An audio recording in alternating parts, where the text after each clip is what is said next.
Now that we have our box mounted up on the roof, you'll see the same. We have the top are positive and the bottom are negative, and they run in and they go through the fuses, come back down the conduit to our cutout switch down here. While we're up here, here's our array. We have 10 180 watt panels. The bottom 1, 2, 3, 4, 5 is one array, and then 1, 2, 3, 4, 5 is another array. So each one of those has a positive and a negative, and each one puts out 180 volts. If you look how I did this, these panels, there's fasteners. This is a rail that comes with the system, and the fasteners made to go with it. And halfway out there, they got a little connector goes in the middle between each one, and then another end one over there on the other side. So that's how they connect to the rails. You have 2 rails for each set of panels. So I have 1, 2, 3. That means I have 6 of these going up. Oftentimes these are connected straight into the roof. Here I've done it slightly differently by screwing them into a separate rail system that's connected to the outside of the house. I didn't have to put quite so many holes in my roof that way. So, back down. We're going to get our wires all figured out here and get our disconnect switch set up. And couple things on how you size everything together. I mean, how many panels do you stick up with, with each inverter? This is a 2000. This will handle 2,000 watts, and I put up 1.8, so I'm just below it. But anyway, all this is from the back. A picture of the back of the panel. It has all your operating information of voltage at peak power and open circuit voltage. Okay, those are particular importance because we string panels together and you compound them. So 44.5 times 10 is 445 volts, and that can't exceed the 500 volts that the Fronius machine can handle. It'll burn up otherwise and void your warranty. Now that would make sense.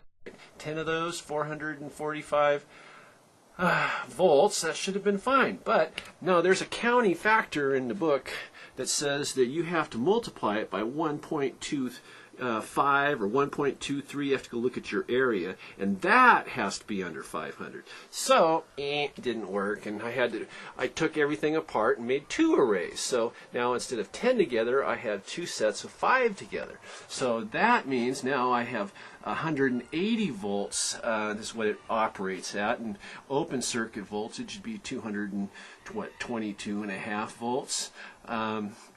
So when I multiply 222.5 times 1.25, I end up with 278 volts, and that's below the 500, so I passed. But now I have 180 volts that I'm operating at. And you have to watch that. That's above the 150 that the machine needs to work with, so you have to stay above it.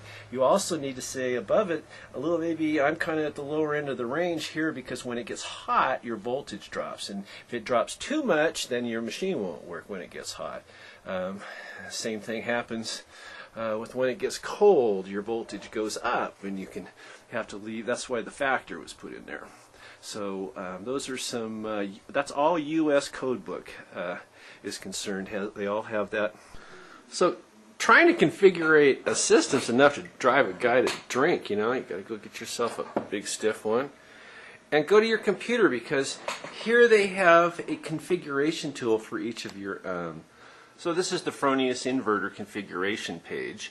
I just typed in what particular inverter I had, which brand of panels I was using, and which of the ones I'm using, the 180 watt monocrystalline ones, and then it'll tell you right over here how many panels to use. So if you have one array If you use 5, 6, 7, or 8 panels, you're going to be under voltage, underpowered, excuse me.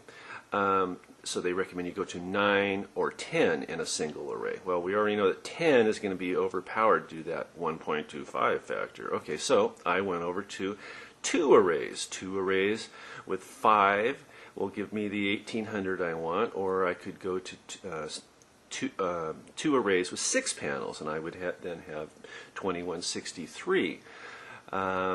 So it makes it pretty simple to do your configuration right here on the computer, and don't have to be guessing like I did the first time. This is the other thing I got to show off before I check out here. This is a Solmetric sun eye.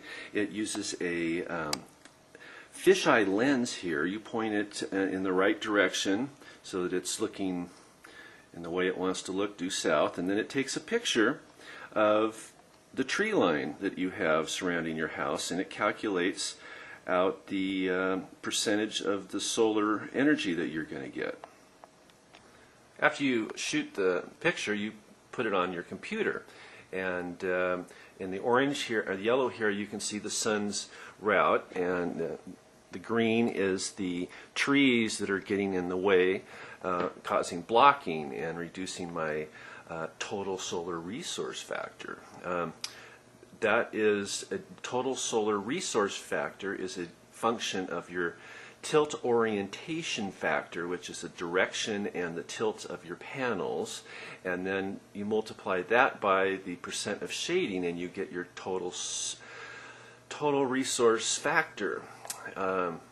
That's used by a lot of states to determine rebate credits like we do here in Oregon. So this is a pretty valuable little tool here. Just a quick look at some paperwork here. This is an Oregon Department of Energy residential energy tax credit application.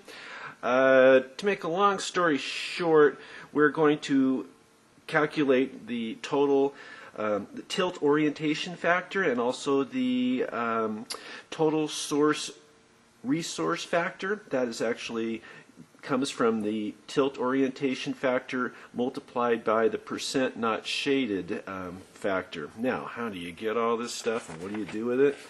Okay, well, on the form, we flip here. Okay, now I'm supposed to like look at this and say, okay, here's due south. That'd give me this is the best area, but I'm over here at 105 and 30 degrees, and I'm supposed to figure that's about 85%.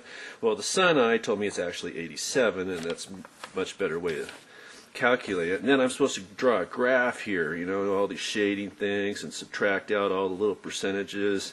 That's much better using the sun eye, but this is the application form. And so I'm going to give myself a 90% on the percent of the shading.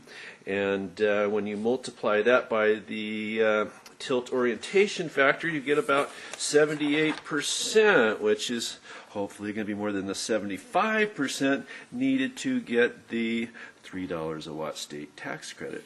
If I only could get 50 to 75%, then I'm going to get $2.25 a watt if I can get the state to actually do this. This is the idea, but they're not making it real easy at this point, so that's one thing we haven't quite got done yet. So then people say, how much power does it put out? Okay, well, 1,800 watts. What does that mean?